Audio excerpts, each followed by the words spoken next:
جب بھی محبت کا ذکر ہوتا ہے تو کچھ محبت کے مشہور قصے ذہنوں میں گردش کرنے لگتے ہیں، جس میں سے ایک پنو ہے۔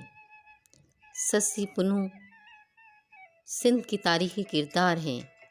ان کی داستان سندھ کے مقبول داستانوں میں سے سب سے زیادہ دلچسپ اور مشہور ہے۔ سسی شاہ لطیف کے سرمیوں میں سے ایک ہے۔ سسی کا تعلق برہنامات سے تھا۔ سسی کے والد ہندو تھے۔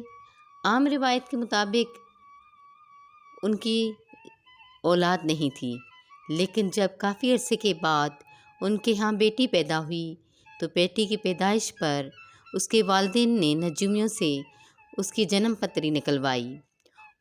نجومیوں نے ستاروں کا حساب کتاب کر کے بتایا کہ یہ لڑکی بڑے ہو کر ایک مسلمان سے شادی کرے گی۔ یہ سن کر والدین نے بدنامی کے ڈر سے چھوٹی بچی کو صندوق میں ڈال کر دریا کے حوالے کر دیا۔ وہ صندوق دریا میں تیرتے تیرتے بھنبور شہر کے گھاٹ پر پہنچ گئی، جہاں پر وہ ایک محمد نامی دھوبی کو ملی۔ محمد دھوبی اور اس کی بیوی بے اولاد تھے، تو انہوں نے بچی کو خدا کی نعمت سمجھ کر اپنی بچی بنا کر پالا پوسا اور بڑا کیا۔ بچی بہت خوبصورت تھی، اس کا نام سسی رکھا۔ سسی کا مطلب تھا چاند جیسی۔ سسی بڑی ہوئی تو اس کی شہرت دور دور تک پھیل گئی، کیونکہ وہ بہت ہی زیادہ خوبصورت اور حسین تھی۔ ان دونوں کاروبار کے سلسلے میں دور دراز کے علاقوں سے قافلے بھنبور میں آتے تھے۔ ایک دفعہ کیچ مکران کا شہزادہ پنو بھی سسی کی خوبصورتی کی شہرت سن کر اپنے قافلے کے ساتھ آ کر بھنبور پہنچا۔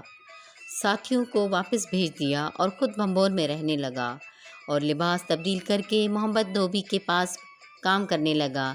چونکہ وہ ایک شہزادہ تھا، اس لیے اس کو کپڑے دھونے نہیں آتے تھے، لیکن وہ سسی کے عشق میں دھوبی بننے کے لیے تیار تھا۔ وہاں جب اس کی ملاقات سسی سے ہوئی اور دونوں ایک دوسرے کی محبت میں گرفتار ہو گئے۔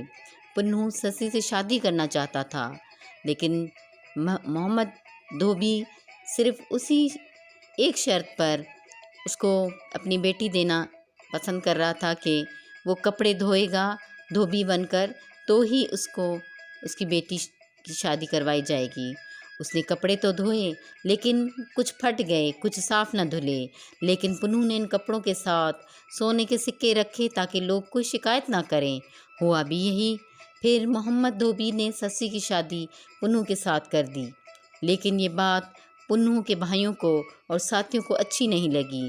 وہ دل میں دغا چھپا کر اور ساتھ بیٹھے تھے۔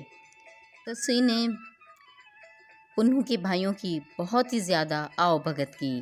پوری رات ان کی آؤ بھگت کرتے کرتے، ان کی مہمان نوازی کرتے کرتے وہ تھک کر سو گئی۔ دوسری طرف پنو کے بھائیوں نے رات کو پنو کو نشاور چیز پلا کر اونٹ پر چڑھا کر زبردستی اپنے ساتھ لے گئے۔ جب سسی صبح کو جاگی تو اس نے دیکھا پنو تو موجود ہی نہیں تھا۔ حقیقت معلوم کرنے پر اپنے آپ کو گناہ گار سمجھنے لگی اور کہنے لگی، کیسے میں اپنے محبوب سے غافل ہو کر سو گئی۔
داروں کے منع کرنے کے باوجود پنوں کی تلاش میں سسی نکل پڑی۔ سسی پیدل اپنے شہر سے پنوں کے شہر کی طرف چل پڑی۔ بڑی مشکلات کا سامنا ہوا، لیکن وہ اس نے سفر جاری رکھا۔ دن رات وہ سفر کرتی رہی، کانٹوں پر چلتی رہی۔ پیر اس کے زخمی ہو گئے۔ راتوں کے اندھیرے میں بھی وہ اپنے محبوب کی تلاش میں جٹی رہی۔ سسی ان پہاڑوں اور ریگستانوں میں پنوں پنوں پکارتی رہی۔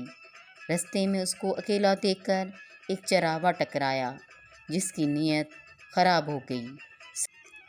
سسی کو پیاس لگی تھی۔ اس نے چراوے سے پانی مانگا، لیکن چراوے کی تو نیت ہی خراب تھی۔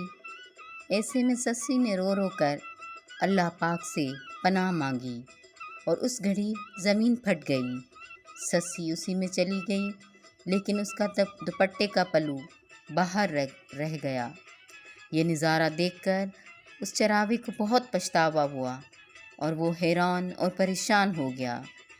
وہاں پر اس نے سسی کی قبر بنا کر مجاور بن کر رہنے لگا۔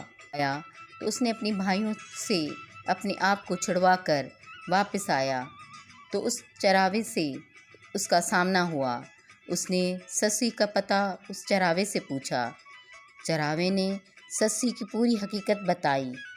انہوں نے سسی کے دوپٹے کو پہچان لیا، اور پھر انہوں نے بھی سسی کے ساتھ ایک ہونے کے لیے اللہ پاک سے دعا مانگی، اور پھر دوبارہ زمین پھٹ گئی اور پنوں بھی اس میں جا کر سسی کے ساتھ مل گیا۔